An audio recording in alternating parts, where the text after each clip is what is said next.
A veteran charity is hosting a new track series to reduce veteran suicide. The format is track cross, like a time trial or time attack, but with just one car running at a time. Drivers compete individually and as teams. The event is at Summit Point Raceway on October 22nd. Registration is on motorsportreg.com. Search for Top Dog Track Cross.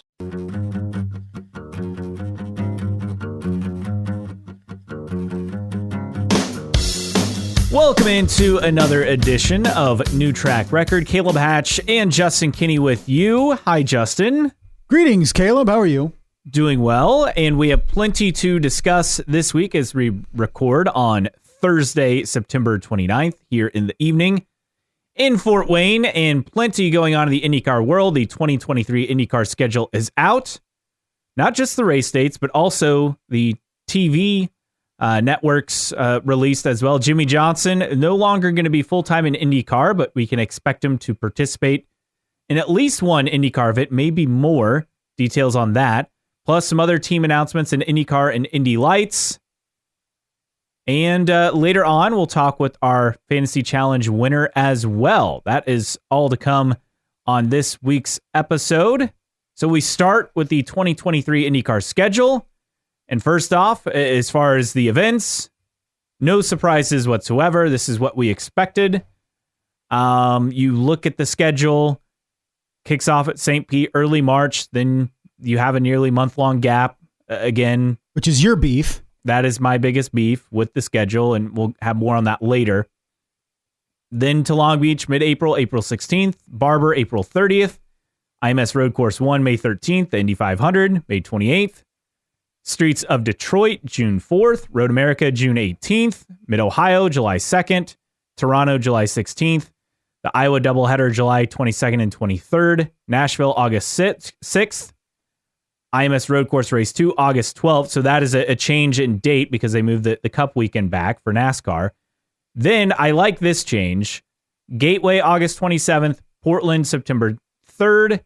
And Laguna Seca, September 10th. So the final three events all in a row.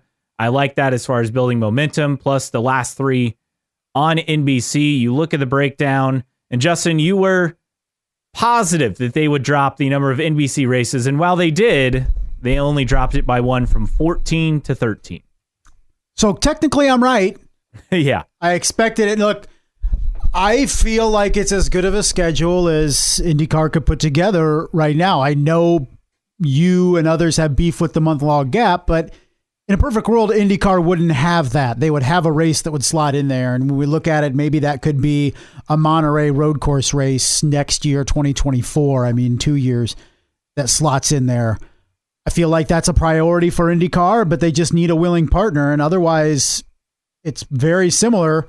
To me, I mean, I know there's no quote unquote new events, but I consider the Streets of Detroit to be a new event, in my opinion, because it's a different locale and it'll have a different type of energy, almost like a new event type energy being on the streets of the city instead of on the island of Belle Isle.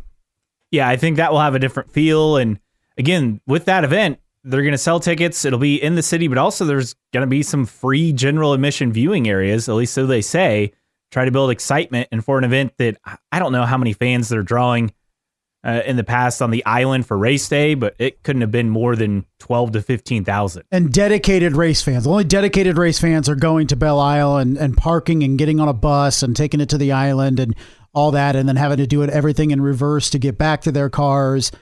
It's only true race fans that were doing that. So how do you draw in the casual fan of Detroit into a road course race?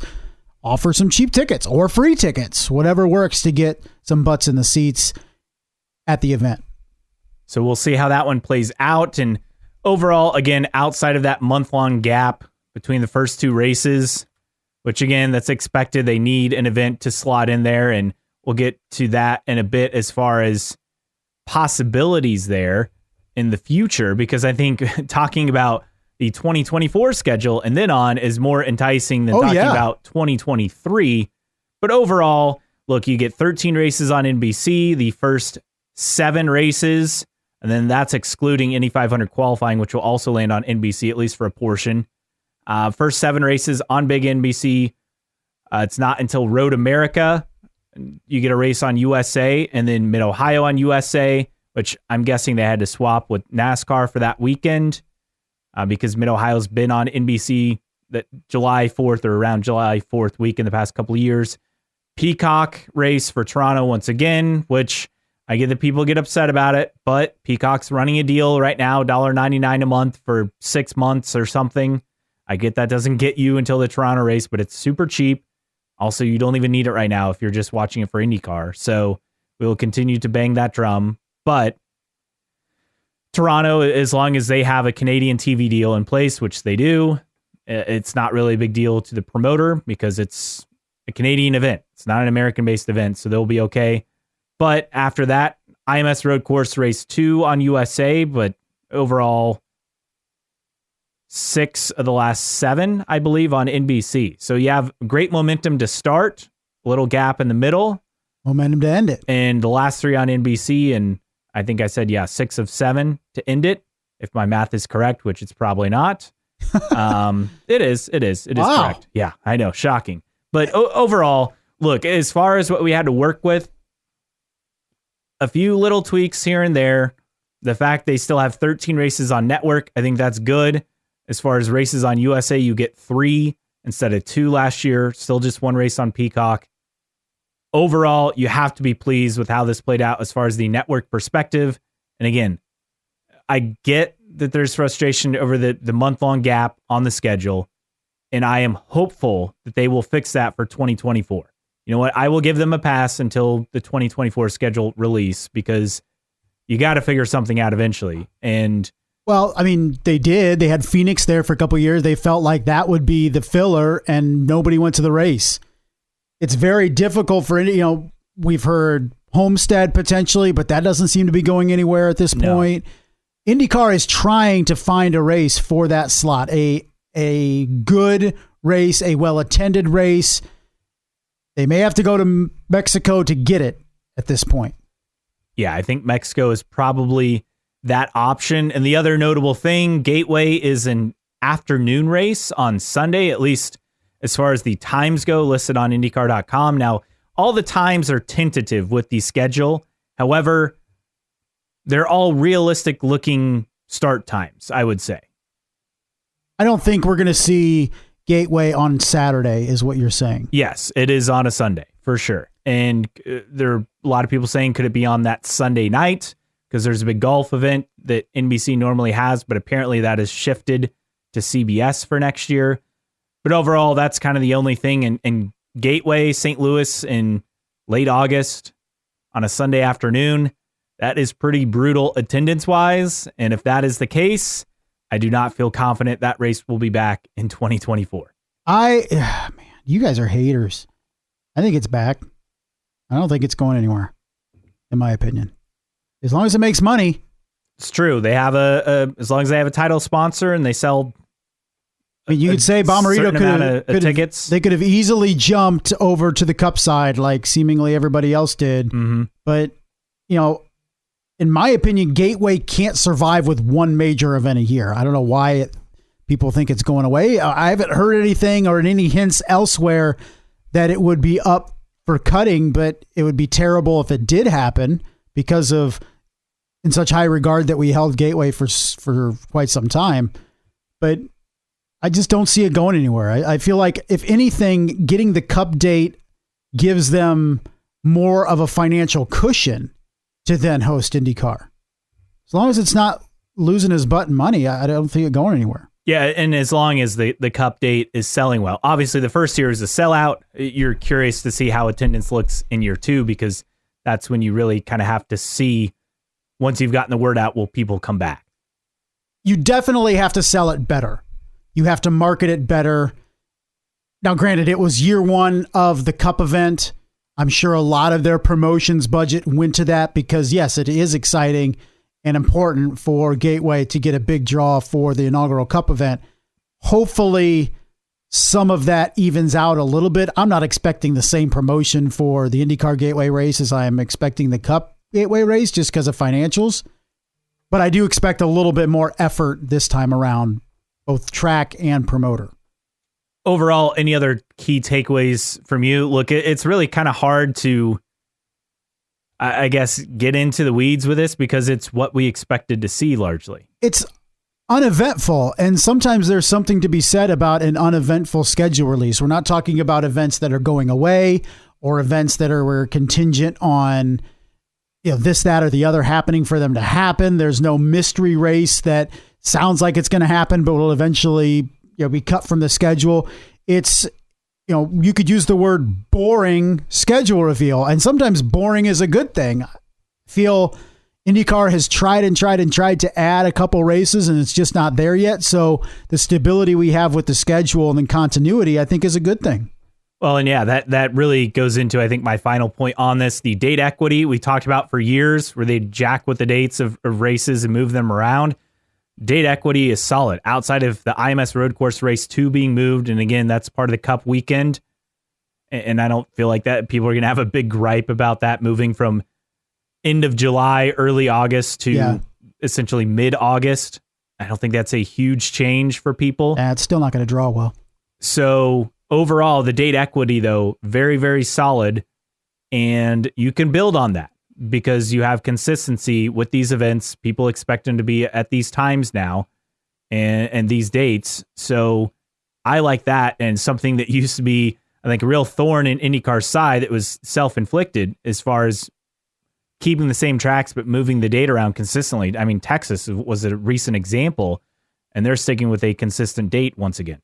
And look at it. There was just a couple years ago where we had mega gaps at multiple spots in the schedule. I'm talking 3 weeks between races. Other than between St. Pete and Texas, there is no greater than 2 weeks in between races for the entire season.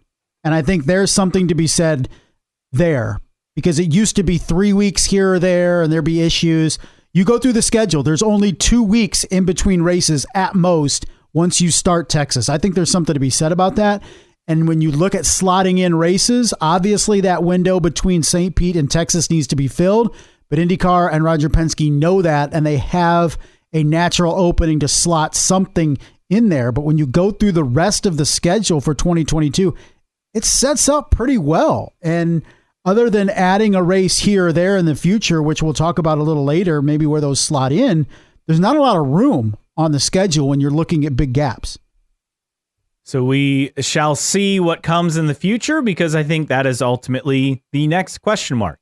As far as new venues for future schedules for IndyCar, Marshall Pruitt, Racer.com, with the details. And as always, first one people want to know about, Milwaukee. So trucks racing at Milwaukee in 2023. And that is one of the known venues on IndyCar's radar. Marshall says racers confirmed 3 more tracks have emerged as potential destinations. A group that wants to bring IndyCar back to the streets of Denver. So there was a run in Denver 1990 and 1991 for CART downtown event. And then for Champ Car from 2002 to 2006 as well, they raced in Denver. So that's an option. Another option, Richmond, which was on the schedule for 2020 and then fell off due to the pandemic, has not returned. That's another one. IndyCar raced there, at least the IRL version of IndyCar raced there, 2001 to 2009. And then the other one, so Pittsburgh Street Race, that one sits idle, but racers learned the series is in contact with an unspecified road course out west that is under consideration for hosting IndyCar races in the near future. More details on the track are expected to be revealed in the near future. So, you went down the rabbit hole and you think you figured out the track. Oh, yeah. I delved into this way too much. It is obviously Utah Motorsports Campus, which used to be Miller Motorsports Park. And there was a lot of promise around there for development when it was Miller Motorsports Park. And I think it was until 2015, I think it was known as that. But it's been sold since then to a Chinese auto company, which is what, Geely?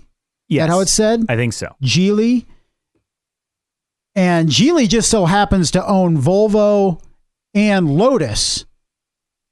So the obvious connection here is Lotus is going to be the third OEM. But in all seriousness, looking at road courses out west.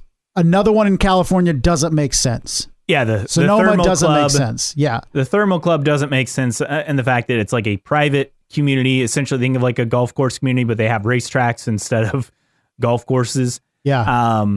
And it's just, I mean, it's out in the desert, like in the middle of nowhere. It's not very accessible, whereas Utah Motorsports Campus, right? That's the Utah the new Motorsports name. Campus. I want to call it by its old name, but that's outside Salt Lake City, which is a major metro.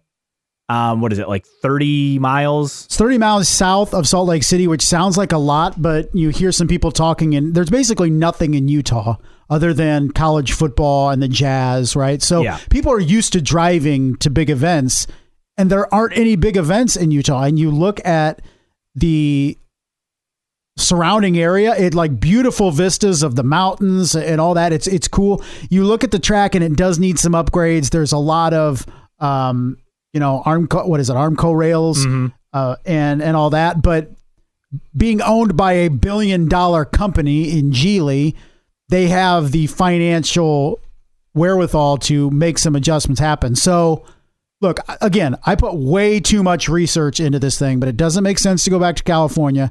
There's nothing really in Oregon or Washington that jumps out in terms of an IndyCar track, unless somebody's going to make vast investments into an existing circuit. Utah is an untapped market. We talked about the streets of Denver being suggested by Marshall Pruitt in that very same article. Why not try Utah, where we talk about making a swing and trying different areas that haven't been tapped into by racing?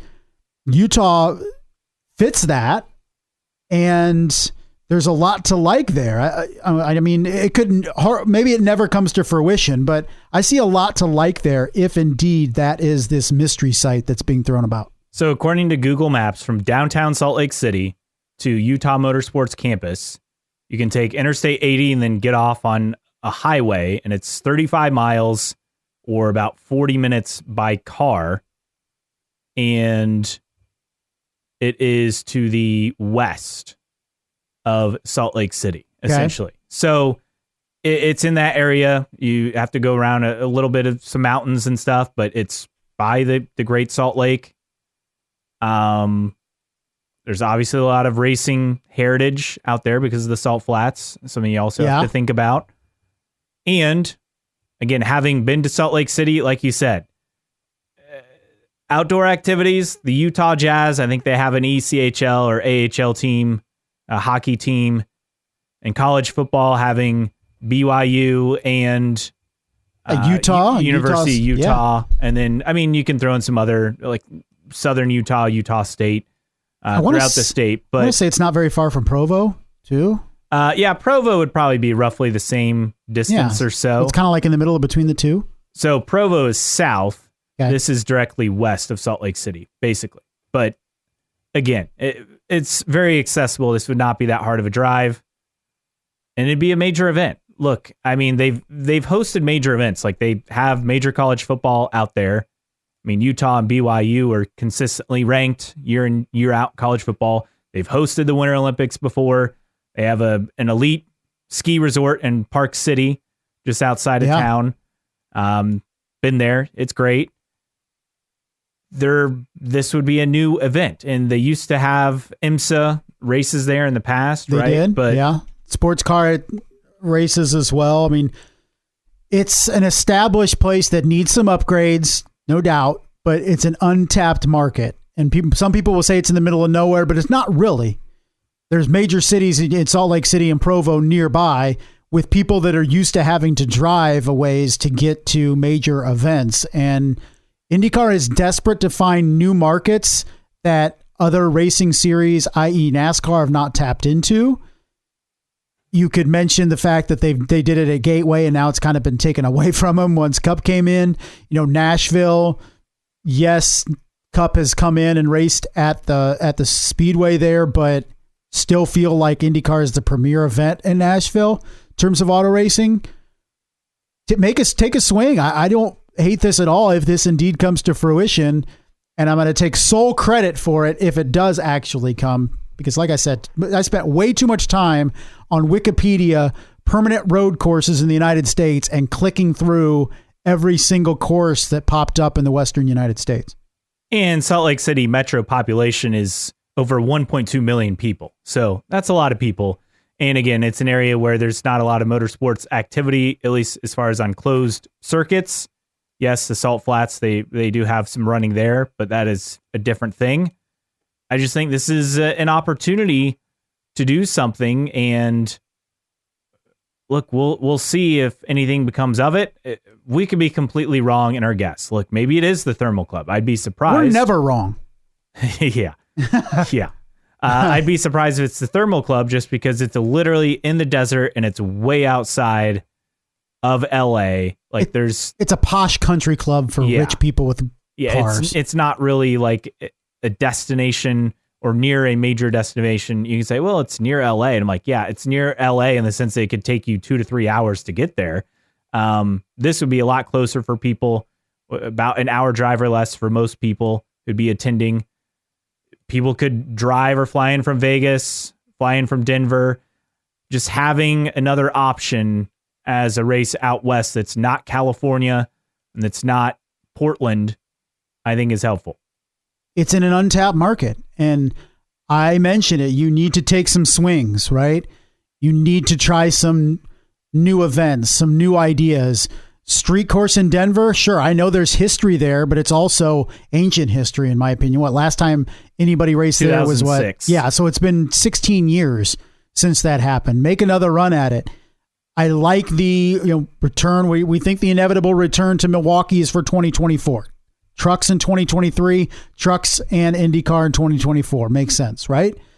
So the Mexico race, Monterey, could we see that in 2024? Could that slot into that gap in between St. Pete and Texas? I think it's a good match.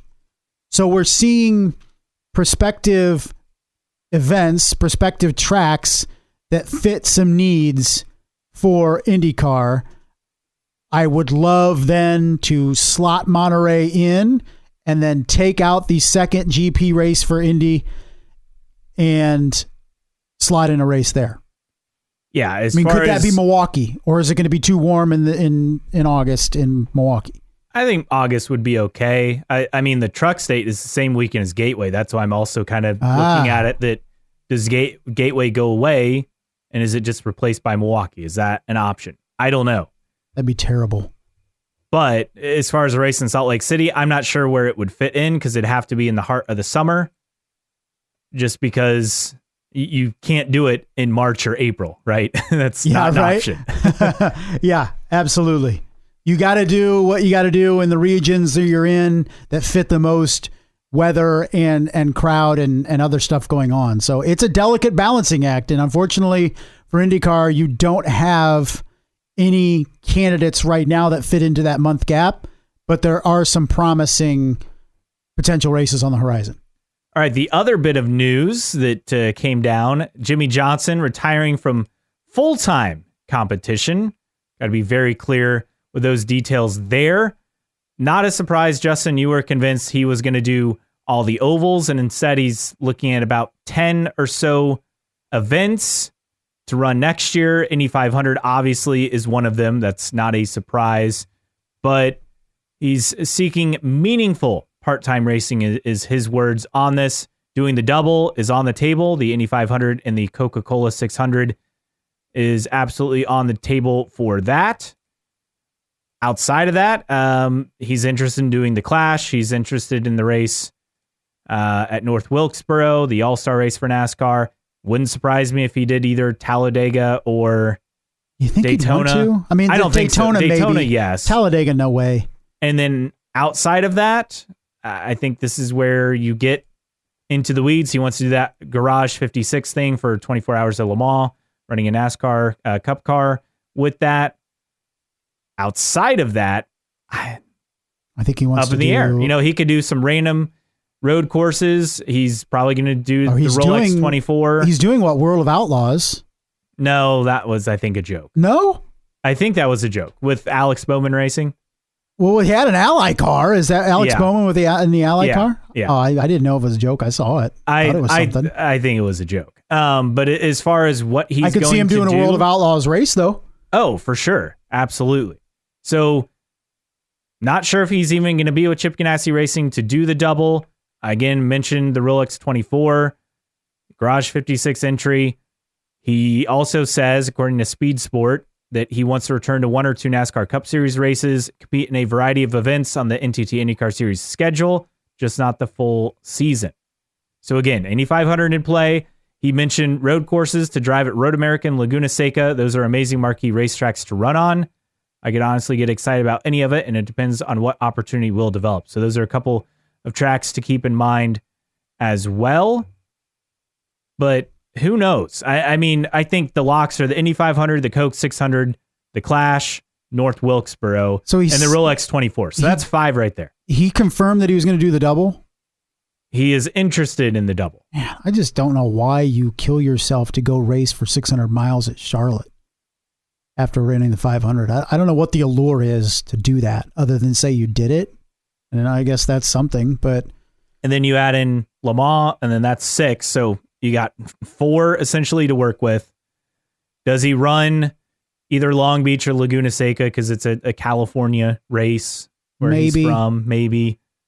I don't know. I feel like I would not be surprised if Jimmie Johnson only ran the Indianapolis 500 in IndyCar in 2023. I wouldn't either. I would expect, like, does he run a dirt race, you know? I think he's a guy that at 47 years old, he just wants to get a little bit of everything. And he went into IndyCar with high aspirations, and honestly, he did not succeed in those aspirations. It did not go well for Jimmie Johnson. That's why he's doing this, and you can't blame him. But I think a certain part of me, Caleb, is going to miss him, not just so I could dog him, but really because he brought a lot of eyes to the sport. He said all the right things. He did all the right things. He brought in Carvana, which was an immensely successful partner in terms of activation with IndyCar. It was only positives with Jimmie Johnson in the series, and that's even before me being able to take still shots of him bringing out red flags and sending them to you. But in all honesty, he was a great ambassador to the sport. I hope to see him in IndyCar races in the future outside of the Indianapolis 500. I just don't know if we will. Yeah, it sounds like you might get 1 or 2 other IndyCar races, but it feels like a stretch. I could see him doing the GP to kind of shake the cobwebs off a little bit, and kind of get going before practice starts for the 500. But maybe, to me, the month of May is it for Jimmie in IndyCar going forward. He's also interested in the WEC series. That intrigues him because of the locations: Monza in Italy, Fuji Speedway in Japan, Bahrain. That's another thing they're interested in as well. So we shall see. And I guess what I'm more surprised is he announced that he is stepping away from IndyCar full time, but there wasn't like an entire plan or schedule already set. So on one hand, it's great that he wants to do this, but kind of like what we saw when he was interested in switching to IndyCar a couple years ago, it took a little bit of time before they got everything finalized and worked out. Look, did he not test? He was supposed to test with Arrow McLaren SP, right?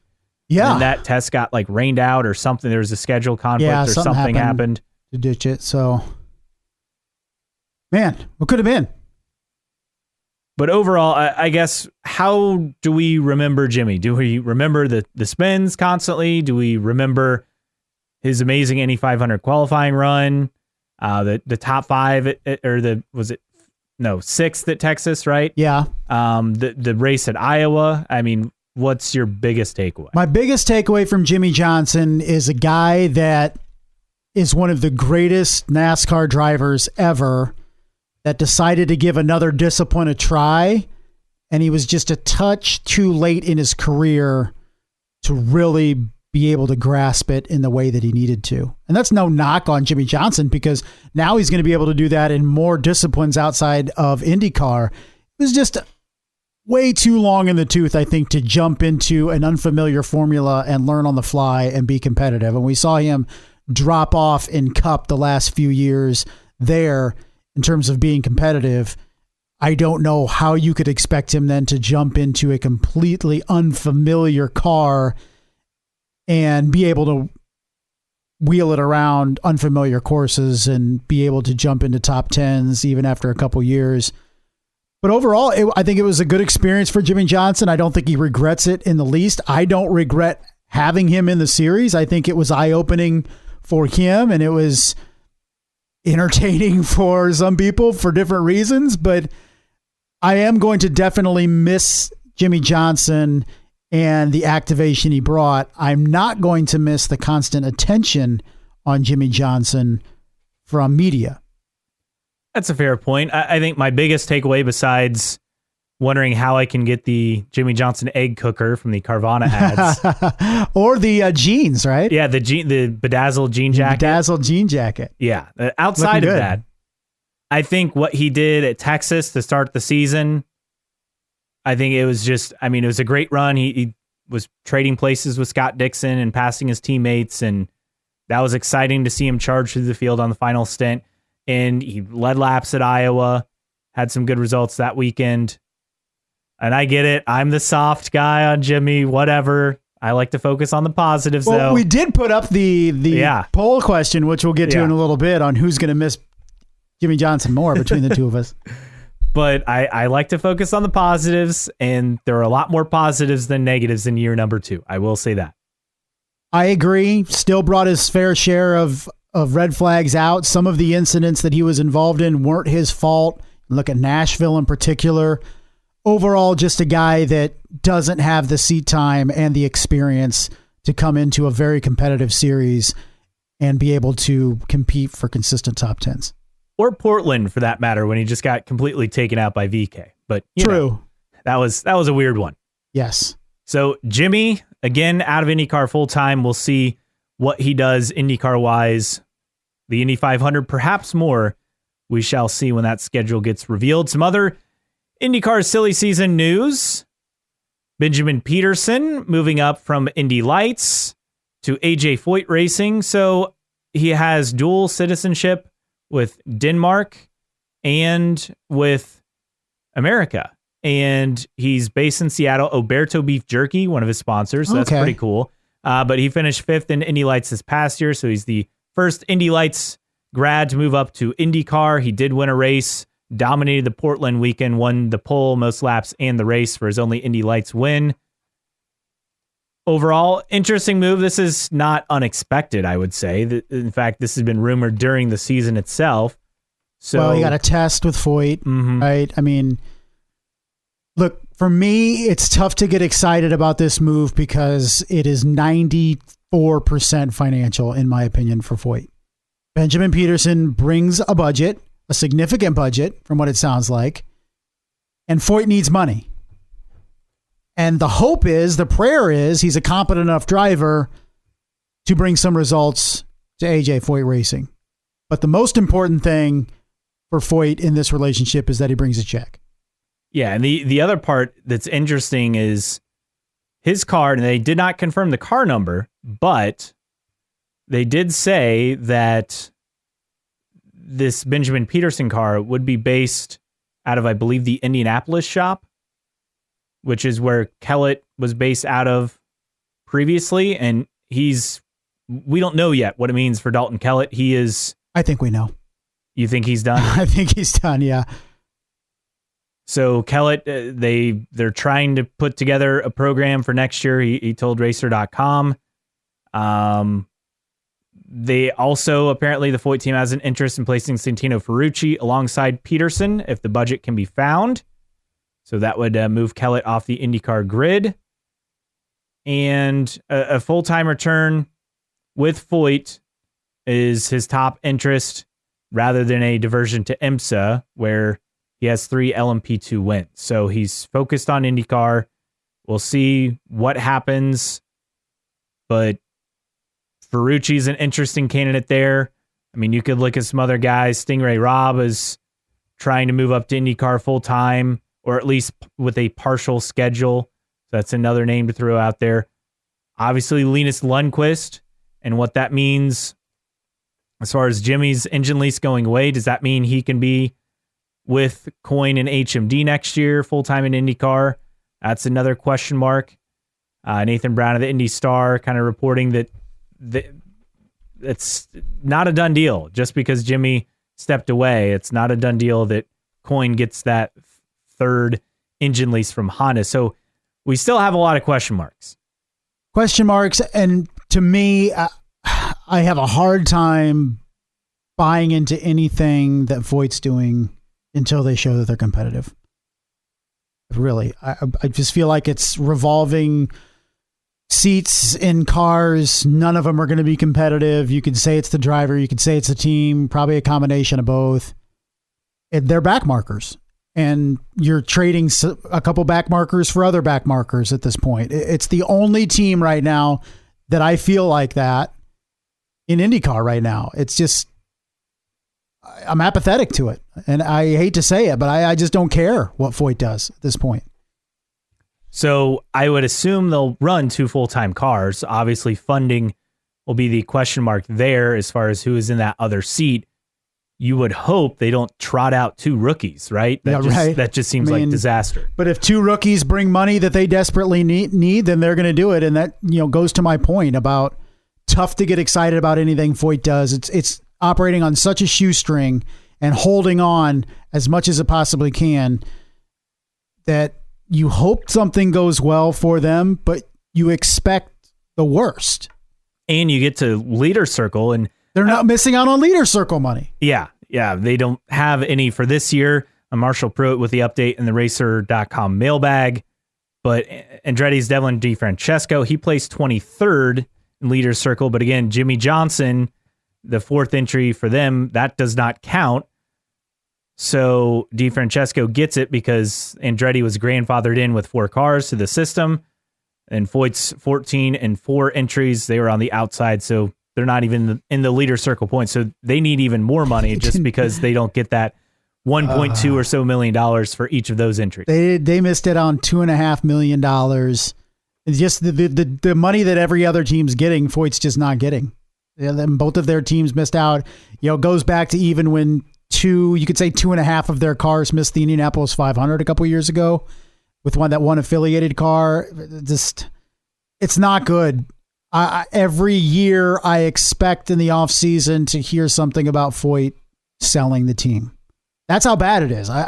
It's tough for me to buy in to anything. They could hire Scott Dixon tomorrow at Foyt Racing, and I'd be like, he's doomed. He's absolutely doomed. I have no faith in that team whatsoever. I think a lot of people are hopeful that Tony Stewart buys the team or something. I'm surprised he hasn't at least bought into the team yet. That's kind of what people are hoping and holding on to. His idol is AJ Foyt. Yeah. And his team was never a dominant team. Won a couple 500s, right? It wasn't his team, but no, Foyt. Oh, Foyt, yeah. Foyt Racing.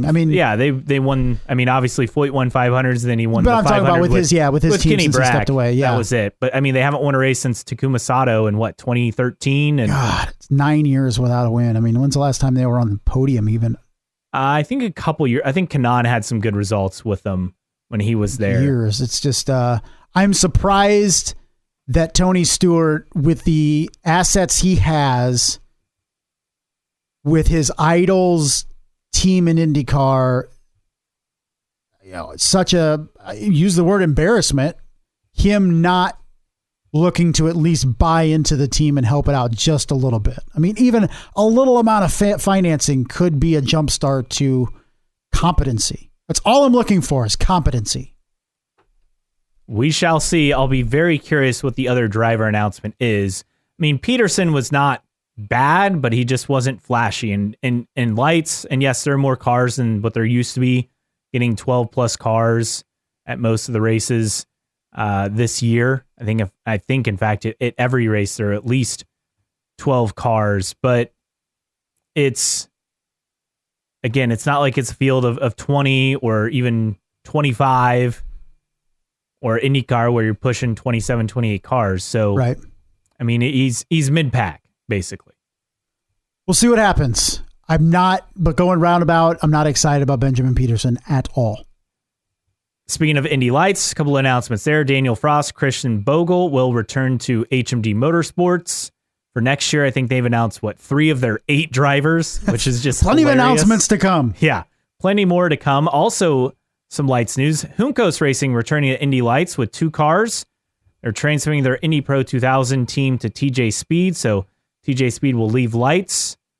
So that's the update there. So Lights entries, I'm seeing numbers all over the place. Roger Penske mentioned last week in an interview with Nathan Brown, the Indy Star, looking at 15 to 18 cars. I think that's Indy the most Lights. realistic. I don't see 20. I just don't.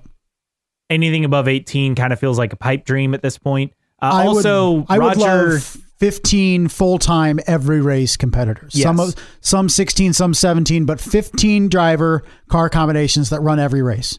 Roger also confirmed Firestone is taking over sponsorship of the series. So we knew they were doing tires, and we thought maybe it's like presented by. So we'll see the official name, and look, they may even change the name of Indy Lights.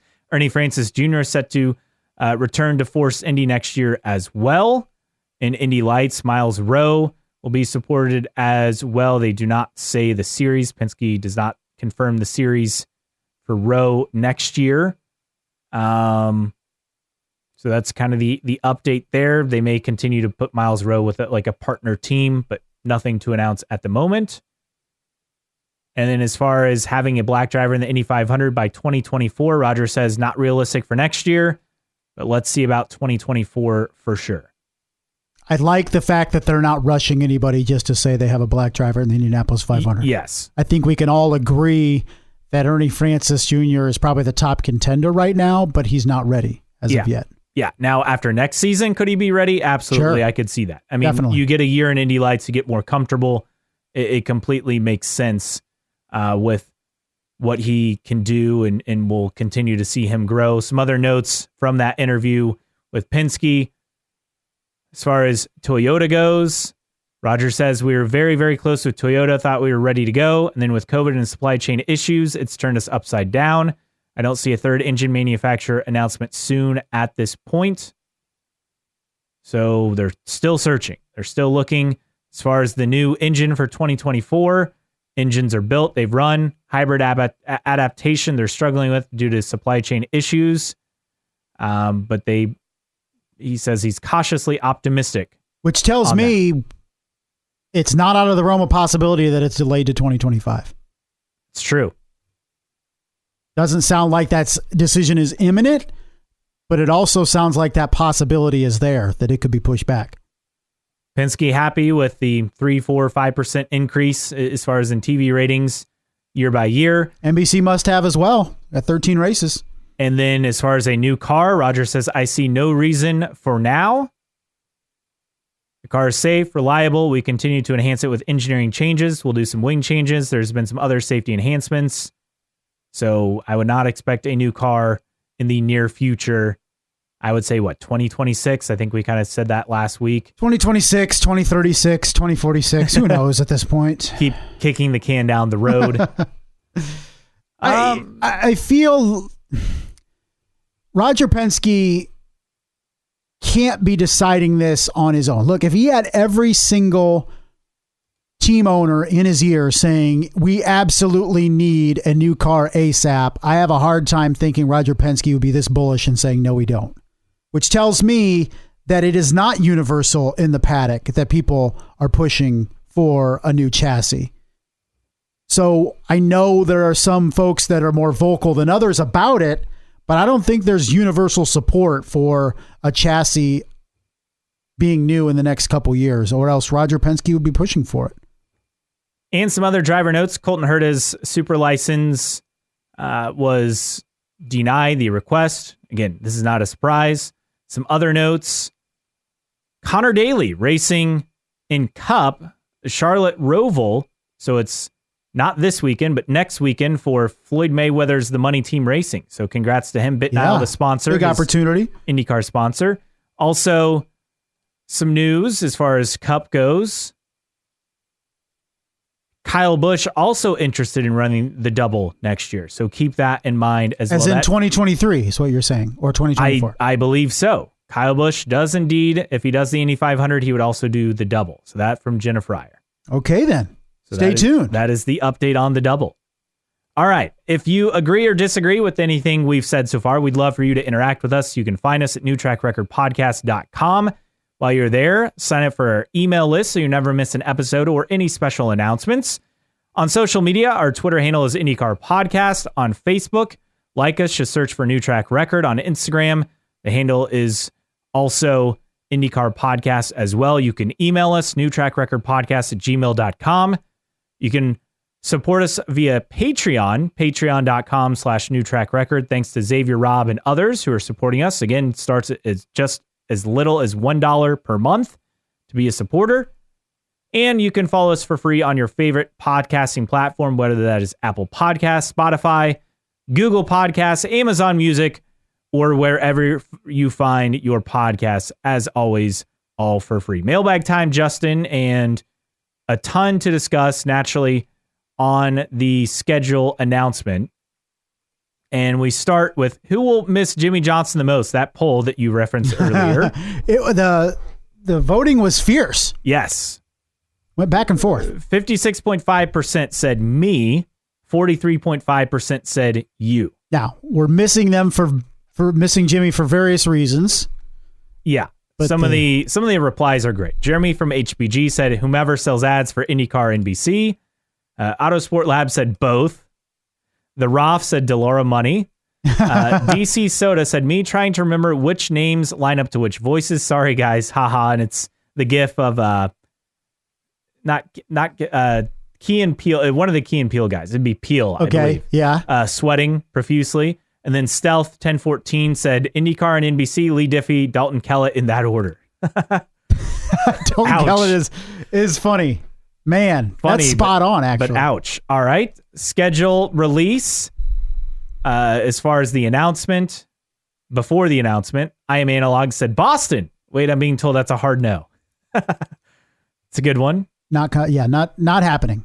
All right. Thoughts on the schedule.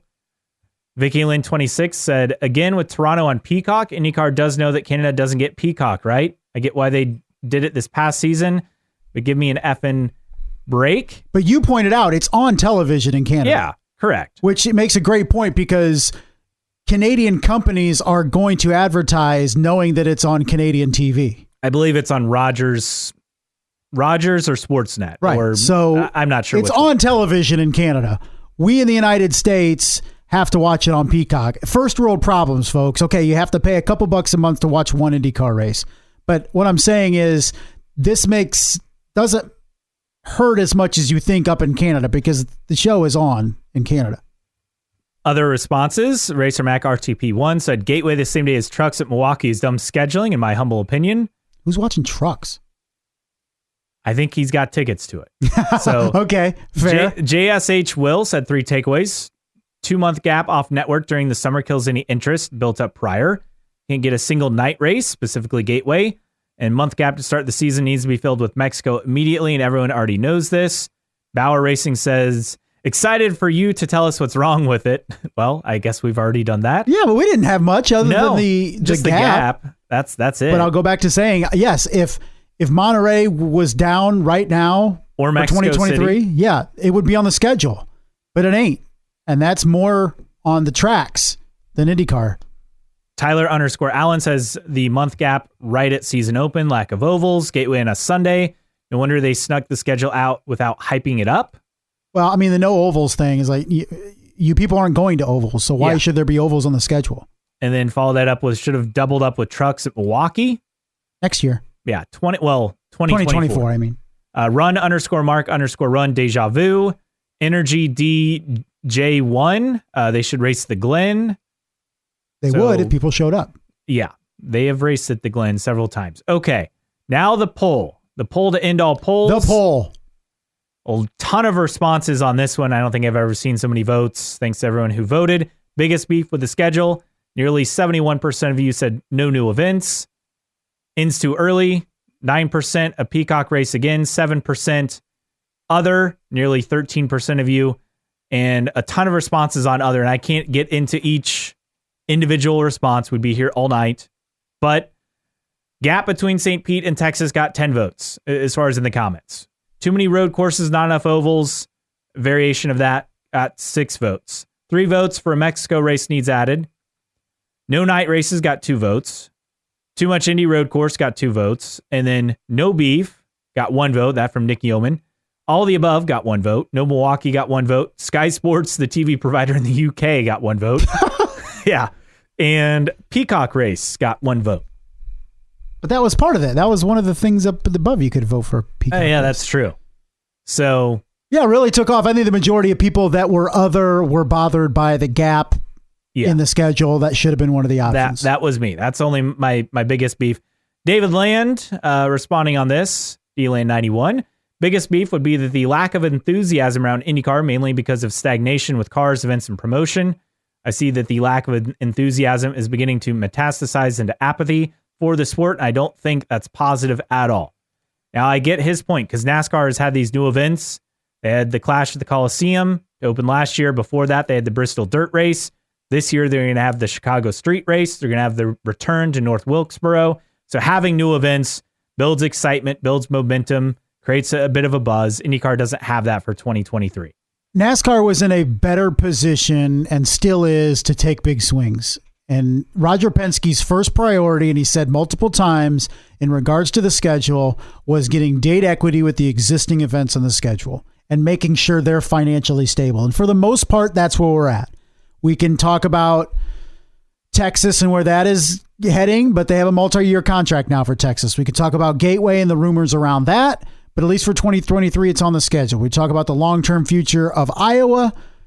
What's that look like? But by and large, you have a schedule full of solid events. And that was priority number 1 when Roger Penske took over. And you can say, well, it's been multiple years. Well, we went through a pandemic that really put everything behind the 8 ball, including IndyCar and Roger Penske's plans for the series. So now that we're finally getting past the pandemic with it in the distant review mirror now, he can really make some things happen. I think what we're seeing with this schedule from last year to this year is equity, date equity, continuity. Those are the 2 keys, I think, before you can even consider adding new events. I think we're there, and I think starting in 2024, we'll start seeing 1 or 2 additional races per season. Yeah, their goal, according to that Racer article, a new event in 24, 25, 26, and try to build up to 18, 19, 20 events yearly. That's the goal. Which I would love to get to 20 solid events, not going to a place twice other than maybe the doubleheader in Iowa. That should be the goal. But, it doesn't sound like much. Getting 17 to 20 races. But it's a lot. An IndyCar series. I mean, that's a big strain on the teams, on scheduling, on travel. And having 20 solid events. That's the big thing. You want to get to a place where you have solid events where you're not interchanging 2 or 3 a year. And yeah, you may be going to new venues, but you're also losing venues. And in that respect, you're not gaining anything. So I like the approach by Roger Penske. I know people are impatient. I get it. But to me, I'm looking at the Detroit Street Course as a new event. I think there's going to be a revitalized attitude towards that event. Hopefully it becomes a big deal in Detroit. And I think people should be more excited about it than they are. Absolutely. As always, send us your tweets, Facebook messages, emails, snail mail, I don't know, carrier pigeon, and we'll get to them in the following week's episode. And now we welcome in our special guest, the winner of the new track record IndyCar Fantasy Challenge in 2022. It is Donavon Martin. Welcome to the show, Donavon. Hey guys. Thank you. I appreciate it. First off, congratulations. And what was your team name? What was your strategy throughout the season? Yeah, so the team name was Get Larson in the 500. So I guess a little background. I guess I would say mainly grew up a big NASCAR fan. So to see Kyle Larson race in the 500, that's kind of where that name comes from. The strategy, I guess, spend more time worrying about the games or the races that are around the 500. So the practice day, the qualifications in the 500. I think that's kind of boosted the team this year. Good strategy, Donavon. And who was your go-to guy? Who would you feel that was the clutch driver for your team throughout the season? Yeah, so the clutch driver a little bit of Kyle. way down there in the cost, and actually kind of grew up a big AJ Foyt Racing fan. So, if you need to fit some of those bigger money guys that were starting on the front row, you could always kind of throw Kirkwood in there. And when he finished the race, that usually helped you out a little bit. Donavon, so let's get into kind of like your IndyCar background. So you mentioned you grew up a NASCAR fan. When did you first get into IndyCar? Yeah, so, grew up a NASCAR fan, but, with my dad, we always grew up watching the Indy 500. And so that was always a really big deal.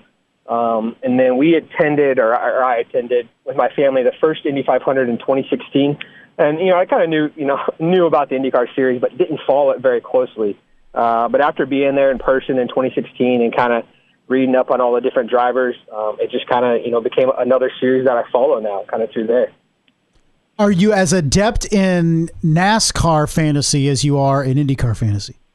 I'm not, and I don't play NASCAR fantasy. There's been seasons that I've started out playing, but the season's a little too long. It's hard to keep up with. Yeah, you miss one of 36. I mean, you're essentially screwed. Yeah, exactly. So, Donavon, let's talk about, so you went to the Indy 500 in 2016. How many Indy 500s have you been to? What races do you attend normally year in, year out? Kind of what's your background on attending races in IndyCar? Yeah, so been to every Indy 500 since 2016, I guess, except save for 2020 when nobody was there. I actually have never been to another IndyCar race, so I've never been to a road course race or a street race. I'd like to. Kind of living over here in the part of Ohio that I live, I'd love to get over to Mid-Ohio, but it's never fit the schedule right. I will say, having been to Mid-Ohio, I think 4 or 5 times, would highly recommend it. It's a great event, and it's a lot more laid back than going to the Indy 500. Yeah. And I've heard a lot of good things. Like I said, I need to pinpoint that on my calendar next year. I know the schedule just dropped last week, so I kind of need to make that a priority. All right, Donavon, what do you think of the season? Did you feel satisfied when Will Power won the championship? What were your takeaways from this season? Yeah, I mean, satisfied that Will Power. I think he was probably the most consistent driver. Obviously, week in and week out, it's kind of how you wind up being a champion in this series. It was neat to see kind of Scott McLaughlin kind of really take a huge step for Team Penske this year. And so that was kind of a cool storyline to follow. And then I guess it was kind of fun to follow the silly season starting so early. Before the Indy 500, we already knew where Rossi was going, and then kind of all the different kind of things that fell into place. And kind of here we are. We just got the schedule for next year, but silly season's kind of almost over. Yeah, we're getting through it here with some moves here every week. Now I'm going to ask you, since you said Larson in the 500, when will we see Kyle Larson in the Indianapolis 500? What's your prediction? I'd like to say this year, but it kind of looks like the other Kyle right? Kyle Busch might beat him to it. I think before Kyle Larson retires, I think he's going to run it one time. I think it may only be a one-time deal for him. But I would say maybe not next year. So you're probably already looking at 2024 or even later, because it kind of looks like that Kyle Busch thing is moving pretty quick. At least it seems like it. All right, Donavon, let's get to some of your favorites. Favorite driver in IndyCar? Yeah, so it's anybody who's driving the 14 for AJ Foyt, so it almost changes every year. Wow, so it's amazing you even listen to the podcast. Don't listen to this show. Dad was a huge AJ Foyt fan, and obviously they have not enjoyed the most success, and it makes it hard to have a favorite driver. And so you go into the weekend and you kind of start rooting for different storylines. I mean, even in the Indy 500, you're kind of. Last year, you're kind of pulling for Jimmie Johnson, because that would help the series. That's big news. Or you're kind of always hoping Marco will get it done. But if you had to stick on a favorite driver, it's whoever's in that 14 car. So AJ Foyt Racing is your favorite team, one would assume, right? Yeah, absolutely. Okay, do you have like a favorite past Foyt Racing driver? I mean, Connor, it was cool when Connor Daly was racing there. Like I said, kind of a newer fan to the full-time series, and so I know it hasn't been that many years since Connor's been out of it. But his personality is a lot of fun to follow. Talking about podcasts, his is a great podcast to listen to, Speed Street with Joey. But his personality kind of on AJ Foyt's team was kind of a cool era. All right, Donavon, your favorite Will Power outburst over the years? Do you have a particular one that stands out? I mean, it's got to be, either him at New Hampshire or just him on the radio when he won the 500. That was that was that, and just kind of that. He had finally done it, and just kind of that outburst on that cool down lap. It was pretty cool to go back and listen to. Show me respect, followed by some words we cannot utter.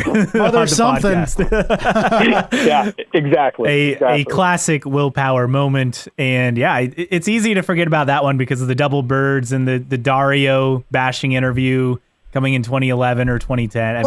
Was it last year where he went crazy with the water bottle and was throwing it and talking about how he worked his ass off and all that? Was it last year? Was that Gateway?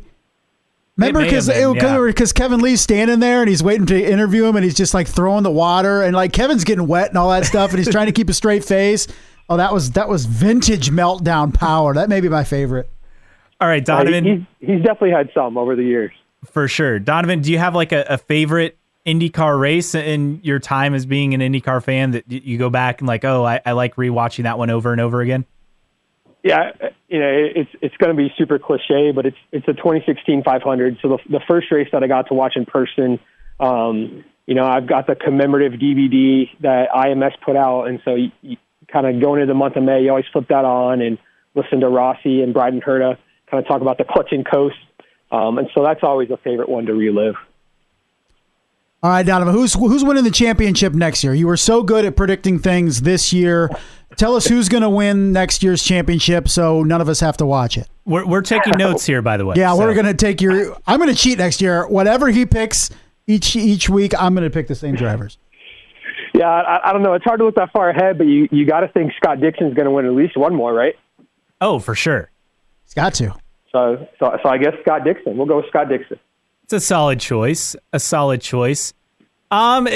as IndyCar, NASCAR, are you a fan of any other racing series, or is there like a local track you like to go to and want to give a shout out to them as well?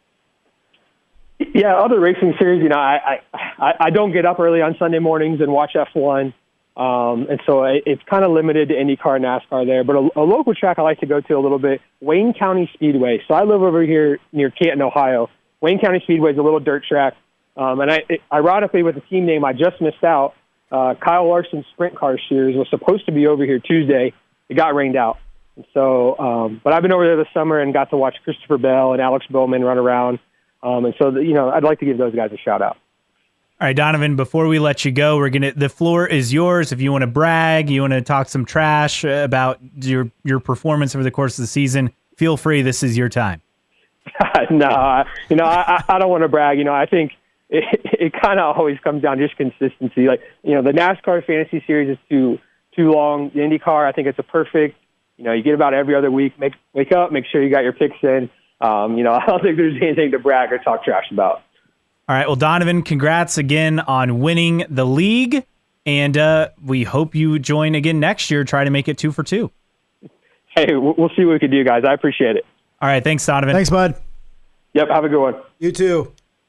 That is Donavon Martin, our 2022 IndyCar Fantasy Challenge winner, joining us. It's pretty cool, like, just to have a newer fan to the sport, where we've been following it for 20, 25 years each. So having a newer fan, not having kind of the background of the split era where it's actually clean. He's got good memories mostly. Yeah. Clean coming in 2016 to present. I mean, if you were to have like the good modern era of IndyCar, it is literally 2016 to present. He came in the right time. Yes. He does not know the being in the trenches of trying to root for this series year in and year out. No, absolutely not. But happy to have him, and thanks for Donovan for coming on and being such a good sport and joining us, and congratulations on the win. We had a deep field this year, really. Yeah. So it was 35, 45. I think we're 46, 47, 48 entries. Now, a lot of you never made a pick. Well, I missed a couple weeks. I missed 1 week. I missed Indy. That was my big issue. Yeah, double points. Yeah. I was done for after that. But there was still a solid 30, 35 people that picked most every week. So it was a competitive field. Hopefully we can grow it even more in 2023. Yes, as always, we'll give the details out as we get closer to the start of the season. Unfortunately, they do not make it easy for us to create this private group. So as always, or find it. Yeah, people will ask for you to message us an email address or whatever. Yeah, it's not, we'll get you situated. Don't worry. You would think in the year 2022 you could put just a link out there you could go to. No, can't do that. That'd be too easy, apparently. Yeah, sometimes it's like, okay, we get nice things, and then sometimes, that's asking for too much. Oh, yeah. We got to keep our expectations low around here for the IndyCar series. All right, time to move to news and notes, and then our random split era driver of the week as we wrap it up this week. Just a few note items. First off, congrats to Joey Barnes. He is the new editorial and digital content lead for Penske Entertainment Corp. So I think he's kind of run the gamut when it comes to publications. I think he did some stuff, I believe, for Racer. He was with TobyChristie.com recently. So now with IndyCar, congrats to him. Excited to see what he does on the digital side. Rinus VeeKay tried out a NASCAR on an oval in the Netherlands. He tweeted a video of that. I think it was like an old ASA car. I saw that. It was interesting because there can't be a lot of ovals in Europe. That's just not their style over there. I don't even know what track it is or how popular it is, how old it is. I just assumed when I saw the video online, that it was in America, but it was at home in the Netherlands. It is Raceway Venray, formerly known as Circuit de Peel. And it is a banked half-mile oval with a flat quarter-mile oval inside. Also has a karting track for both. So it is in Venray, Netherlands. Does it have safer barriers? I didn't even. I don't think so. Is it a candidate for the IndyCar series? A half-mile oval, I would go with no. Okay. I mean, they don't race on half-mile ovals. They should put them at Bristol. Yeah, I think they'd be too fast. Be too fast for Bristol. Congrats to Alexander Rossi, who got engaged recently. Why did I think he was already married? I guess I don't pay attention. And then speaking of Rinus VeeKay, so Indy 44 found this on Twitter, but VeeKay, a TV series, this is on IMDb. The little description says, the pressure is on as Rookie of the Year Rinus VeeKay made a big impression in the IndyCar series. The Young Racer 2022 is the year of truth. This 3-part sport documentary series, ... So maybe that could be something that's on the horizon. We shall see. I don't think it's going to be full with too many highlights, though. Yeah, it was a tough season for VeeKay. It was. And then one other note, Alex Zanardi discharged from the hospital 76 days after fire damaged his home rehab machines. So that is positive. Again, that dude has been through a lot. He has, and just always comes out the other side. To wish him the best on that. All right, tweets of the week, and we have 2 tweets this week. First off, Marshall Pruitt responding to your theory on Utah Motorsports Campus. You did the work and figured it out, and as a returning IndyCar OEM, Lotus gets to exploit a special clause by adding an extra cylinder. The world's first 2.4-liter twin-turbo hybrid V7 engine in 2024. Yeah, if only. If only. And this was the theory that we said with the unnamed track out west that Marshall Pruitt had mentioned in his story about new venues that I put way too much time into investigating, came up with the former Miller Motorsports Park, now the Utah Motorsports Campus, owned by Geely, the Chinese automaker that also owns Volvo and Lotus, which means obviously that Lotus is the third OEM. We tagged Marshall Pruitt in our theory, and he confirmed it. So breaking news here. Yeah. I don't think Lotus is the third OEM. Now, as far as Utah Motorsports Campus, I don't know. I like your theory there. If it came out tomorrow that Lotus was the third OEM, would it make you roll your eyes or legit get excited? I would probably just start laughing. I'm like, this is too good to be true.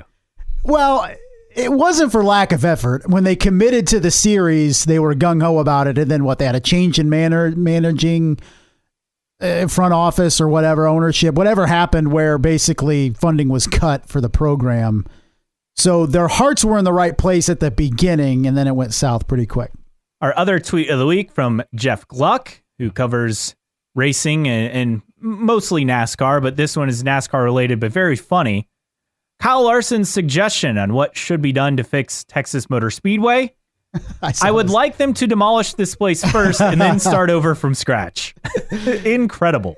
Even Cup drivers hate this place. It's so amazing because Texas used to be the place for IndyCar races, right? Oh, you got to watch IndyCar at Texas, right? You have to watch it. It's crazy. You'll love the sport after that.